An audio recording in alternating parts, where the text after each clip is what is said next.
दोस्तों यहाँ पे मैं आप लोगों पे बता दूँ जो कि यहाँ पे पवन सिंह जी का कब यहाँ पे क्या ट्रेंड कर जाएगा किसी को मालूम नहीं होता है। जैसे कि अगर आप लोगों पे इंस्टाग्राम यूजर हो तो जरूर से आप लोगों पे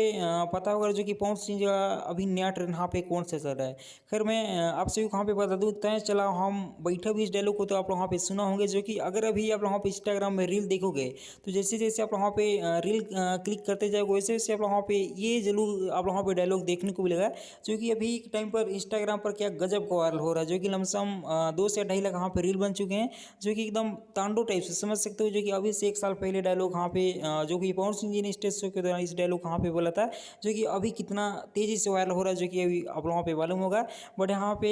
सॉन्ग का भी पोस्टर आ ही चुका जो कि आप लोगों पे बस इंतजार करिए जो कि राम भजन स्पेशल यहाँ पे सॉन्ग है। तो आप लोगों पे ज़्यादा समय तो इसमें लगेगा नहीं, कमिंग सून का पोस्टर भी लग चुका है तो लमसम 1 या 2 दिन यहाँ पे लग सकता है क्योंकि 22 जनवरी को आएगी। तो इस सॉन्ग में ज़्यादा समय देरी यहाँ पे नहीं की जाएगी जो कि व्यर्थ, वैसे भी सॉन्ग जो आया उतना फैंस को पसंद आया नहीं तो इसमें देरी नहीं होनी चाहिए जो कि जल्द से जल्द को सॉन्ग को रिलीज करना चाहिए। इसमें ही पवन सिंह जी और पवन सिंह जी के फैंस का भलाई रहेगा। बाकी मैं मिलता हूँ इसकी बस इतना वीडियो खत्म लगी।